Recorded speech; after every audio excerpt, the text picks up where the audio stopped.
আপনার বিকাশ অ্যাকাউন্ট থেকে যে কোনো ব্যাংকের অ্যাকাউন্টে কিভাবে টাকা পাঠাবেন চলেন সেই নিয়মটাই দেখা যাক। প্রথমেই চলে আসবেন বিকাশ অ্যাপে। আসার পর এখানে বেশ কিছু অপশন পেয়ে যাবেন। এখান থেকে আরও দেখুন নামে যে অপশনটি রয়েছে এখানে ক্লিক করবেন। পরবর্তীতে আরও বেশি অপশন চলে আসবে। এখান থেকে বিকাশ টু ব্যাংক নামে একটি অপশন পাবেন, এটাতে ক্লিক করবেন। এখানে দুইটা অপশন পাবেন, bank account, visa, debit card. আপনি যেহেতু বিকাশ থেকে সরাসরি ব্যাংকের অ্যাকাউন্টে টাকা পাঠাবেন, সেই ক্ষেত্রে এখান থেকে ব্যাংক অ্যাকাউন্ট নামে অপশনে ক্লিক করবেন। ক্লিক করার পর এখানে আপনি বাংলাদেশের বেশ কয়েকটা ব্যাংক বা প্রায় ব্যাংকেরই অপশন দেখতে পারবেন। এখন আপনি যেই ব্যাংকের অ্যাকাউন্টে টাকা পাঠাতে চাচ্ছেন সেই ব্যাংকে ক্লিক করবেন যদি খুঁজে পান। আর যদি খুঁজে না পান সেই ক্ষেত্রে উপরে দেখবেন সার্চ অপশন রয়েছে, এখানে বাংলায় লিখবেন। আপনার ব্যাংকের নাম লিখলে কিন্তু এখানে চলে আসবে। সো আমি এখান থেকে একটা ব্যাংক সিলেক্ট করে দেখাচ্ছি আপনাদেরকে। ধরেন আমি পূবালী ব্যাংকে পাঠাবো। সো আমি এখান থেকে পূবালী ব্যাংক ক্লিক করলাম। ক্লিক করার পর এখানে কিন্তু একটা অপশন দেখাচ্ছে, যোগ করা ব্যাংক অ্যাকাউন্টে বিকাশ টু ব্যাংক এবং অ্যাড মানি দুটোই করতে পারবেন। অর্থাৎ আপনি এখন যে ব্যাংকের অ্যাকাউন্টটি যুক্ত করবেন এই অ্যাকাউন্ট থেকে আপনি বিকাশে টাকা আনতেও পারবেন, আবার বিকাশ থেকে এই অ্যাকাউন্টে টাকা পাঠাতেও পারবেন।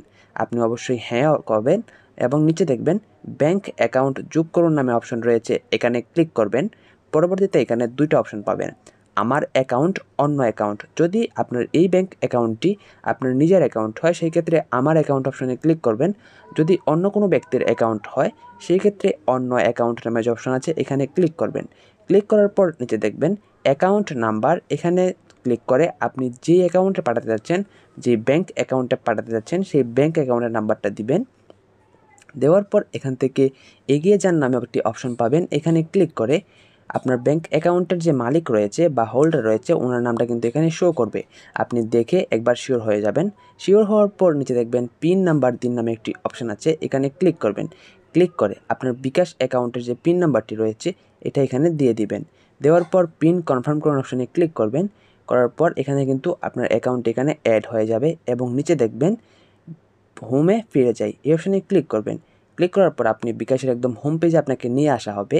এবারে এখান থেকে দেখবেন বিকাশ টু ব্যাংক নামে অপশনটি রয়েছে, এটাতে আবারও ক্লিক করবেন। ক্লিক করার পর ব্যাংক অ্যাকাউন্ট নামে অপশনে আবারও ক্লিক করবেন এবং এইখানে সেভ করে রাখা ব্যাংক, এখানে কিন্তু আপনি যেই অ্যাকাউন্টটি একটু আগে সেভ করেছেন সেটা দেখতে পারবেন। আপনি জাস্ট এটাতে একটা ক্লিক করবেন। ক্লিক করার পর আবারও এই অ্যাকাউন্টটি একটা ক্লিক করবেন। ক্লিক করার পর আপনি যত টাকা পাঠাতে যাচ্ছেন সেই টাকার অ্যামাউন্টটা এখানে দিবেন। মিনিমাম 50 টাকা পাঠাতে হবে, এর নিচে আপনি পারবেন না।